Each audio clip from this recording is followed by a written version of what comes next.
guys. I'm Valerie with Elite Real Estate Group, and this is Kelly Ann. Hi guys, I'm also with Elite. And then we also today are talking with Nikki Hutton with Security First Title here in Hutchinson. Hi guys. And we're just reaching out to local real estate professionals that we deal with on a daily basis, just trying to find out what's happening hyper local, what's happening right in Reno County right now. There's a lot going on in the world, and we just want to focus on Hutch and Reno County and find out if there's anything crazy going on or if we're still headed in the right direction. All right, and with technology, we can do this Zoom and virtual and all be safe and distance from each other. I'm doing good. I'm actually working from home. We have most of our staff is working still in the office, but I need to be working at home, so that's what I'm doing. Good. Well, I was just trying to get a little bit of background on you. We'll probably try to touch base with you like once a week and get an idea of what's happening. But I wanted Hutchinson and Reno County to know a little bit more about you and Security First. And so just tell us a little bit about yourself and your background. Well, I was born and raised in California. I moved to Wichita when I was 19 and went to 1920. Went to Wichita State, played softball there. After college, I went to work at a different title company that's no longer in business in Wichita. Was there maybe 2 or 3 years, and then I moved over to Security Title at the time. Stayed there for about 10 years, and then my husband, we decided to move our family to Albuquerque. Wow. I lived there about 3.5 years, and I worked at a title company there, so it was a little bit different, but the same. Then we moved on to Arizona, lived there about 6 years, and we came back. We have family here, so Troy's mom was in Dodge at that time. My grandma was here, so it made sense for us to move back here. So, and it's a great place to raise our daughter. So very nice, very nice. Are you guys handling quarantine well in the household? We are doing the best we can. Trying to stay positive, trying to have a positive outlook. There's a lot of gloom and doom out there in the world right now. And if you just focus on that gloom and doom, it's very depressing. So yes, it's very sad. I feel for a bunch of people. Every morning I'm watching the news and I'm like, oh, this is just tragic, but have to try to keep as positive as possible. Exactly. My daughter is going a little crazy. She was pretty sad because she's a junior in high school. She was looking forward to a great soccer season. Was going to hopefully go back to state in soccer this year. She does track at the same time as soccer. So wow. There's 2 sports there that she's missing her friends and she's missing her classmates and her coaches. So it's kind of sad. So before we kind of get into what you guys are doing to accommodate all of the changes, I think it's just a great refresher to kind of tell people what the purpose of a title company is. What do you do? It's kind of something sometimes as realtors we forget that our clients, they may have done this, but it's been years or they've never done it before. And we're just like, oh, you go to a title company, they do your title work, and you just do it. And I think sometimes they just are like, okay, like whatever you say. And so I think sometimes we forget to kind of break down how essential a title company is. So kind of in a nutshell, how would you describe the purpose, the use of a title company? Well, even like people that even want to buy stuff or sell stuff on their own, without even talking to a title company or doing a land contract, crazy stuff like that. Well, the reason people should get title insurance is because we search the property to make sure it's free and clear of any liens. If there are liens on it, then we put it on our title commitments and we work with the agents or the seller buyers to resolve those issues so that when we write the policy, it's free and clear of any liens.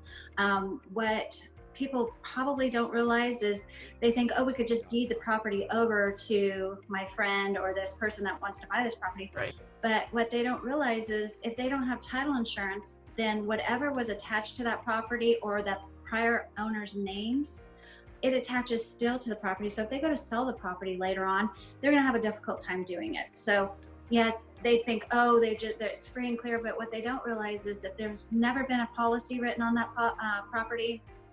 Chances are there could be maybe title wasn't deeded properly, or it was in tenants in common versus joint tenancy.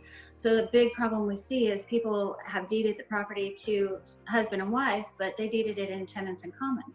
Right. And husband might have passed away. Well, they don't realize that didn't go to the wife, that half of interest goes to the heirs. So now it has to be probated. So that's the big problem that people don't realize. Oh yes, this is easy, I can just deed it, I don't need title insurance, and they don't want to spend the money. But really it's a good expense, because in the, they go to sell it later on and they've never had that, then there could be problems. Right. So like the liens follow the property, not the person.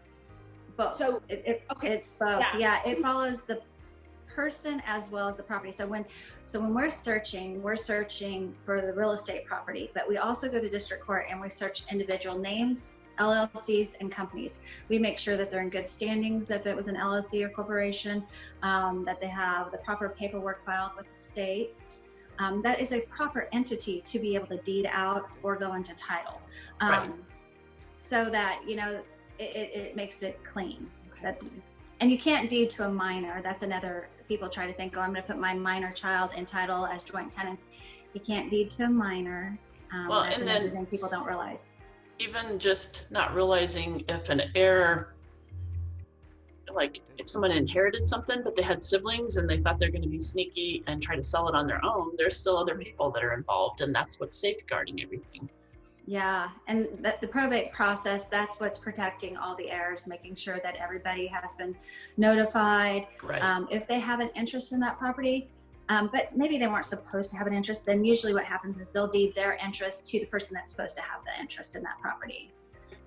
So mom is still living, but the kids, all the heirs might get dad's part. Well, chances are then they're gonna deed to mom, because unless it's not their actual mom, maybe it was a split marriage, things like that, then you've got another set of issues. Then you're deeding out from those heirs plus mom, so we just make sure that that's all taken care of. Well, as far as notifying people what needs to be done, because attorneys have to do a lot of that stuff when it comes to probates and things like that. But we notify people of what's out there on the property, what needs to be fixed in order to issue policy free and clear. And that's the beauty part of it. I just think that people need to understand what you're doing for them. As far as title companies in town, we have like 2 or 3 to choose from. What is the main reason they should pick Security First, or how do they determine which title company to use? Well, determining a title company is kind of tricky, because it's different from place to place, because some people feel like their buyer should be able to choose because they're the ones getting the policy. Right. Some people feel like the seller should get to choose because they might be entitled to a discount. We honor that discount regardless if we were to have written that policy or not, if it's within our time period of giving a credit. So if it's within 3 years of a prior policy, regardless if we wrote it or somebody else wrote it, we'll give the seller a 40% discount. Nice. And as far as the other question was what sets us apart, I just really believe that we're a family-oriented company. We believe in our employees. We expect our employees to have integrity, just to do the right thing and to have customer service. You guys, it's our pleasure to be able to do business with the customers, the realtors, and the lenders. And we've made several relationships with that. I mean, we're friends outside of just doing business together. So that's what you're saying business, too. Just our family oriented. Like we try to interact and be like family, treat people like family. Well, and that's when you say family, even in your office, it's family in our community, it's family in different types of real estate offices. We all have to interact with each other, and you do a fabulous job. And when we need something, you guys are on it, or you get us the answer. So we're always very appreciative of that. Well, thank you. So you guys really, as a title company, have a pulse on what the local real estate market is doing. What let's say before Corona Town, what did the market look like? What kind of year was it shaping up to be? What have you seen, like the trends and that sort of stuff? Well, statewide, our company was really thriving. Our orders were up even from last year, and we had a great last year. Reno County had a great last year. This year, our orders are still up, and we're staying strong. I think people are still buying and selling houses. I think it's going to get a little trickier. Our job market might make that a little trickier. But refis are really booming right now. We are getting a steady flow of refinance orders, which is wonderful. I do have to say, we did reach out to each and every one of our lenders and had a visit with them about their policies and procedures as this coronavirus was developing. And most of them were trying to do their refis 45 to 60 days out. Yeah. So that's giving us all a lot of time to not put those all in front of everybody else. Because refis, we try to turn those around really quick, because usually there's a prior and we can get them done, put on, searched and typed within about 5 days. Wow. We're not quite there right now because we're just getting bombarded with so many of them, which is a great problem, don't get me wrong. But the benefit is these lenders are really trying to help out and do locks for 45 to 60 days, because they're feeling it too. So, the communication we've had with all of our lenders has been wonderful, very supportive. They're trying to help out the best they can. They used to come to closings, which they've kind of stopped doing that because it's for their benefit as well as safety of everybody that they don't come to the closing. And they've communicated that with their customers, and they let them know that they're safe with us. We know what we're doing. So everybody's been great to work with. But I think the market's been steady. I haven't really seen any downside yet. Haven't yet, but we'll get into more of what you guys are doing for safeguarding. But also, as far as the title company goes, you kind of touched on it a little bit, who picks the title company and stuff. I know around here we prefer that the buyer pick it, but we always have on the MLS that what title company the sellers are, requesting. Is it a big issue for the buyer to ask for it, or I know you can go into it a little bit more? No, I mean, it is, the buyer's the one obtaining a financing loan. The lenders want the loan policy. The buyer's getting an owner's policy. I think, again, if we were going to honor a discount that the seller might be due, then I think it could be the buyer's decision. I don't know that we really have a say in that. We just try to do our best to help out. But, if the buyers want to use a specific title company, I feel like everybody should kind of work together. I mean... Well, and it's very negotiable. I mean, it's like everything else. It's something that's negotiable. What happens once we go under contract and we ask them to put earnest money down? And earnest money, I always like to say, is kind of like when we used to put things on layaway back in the day.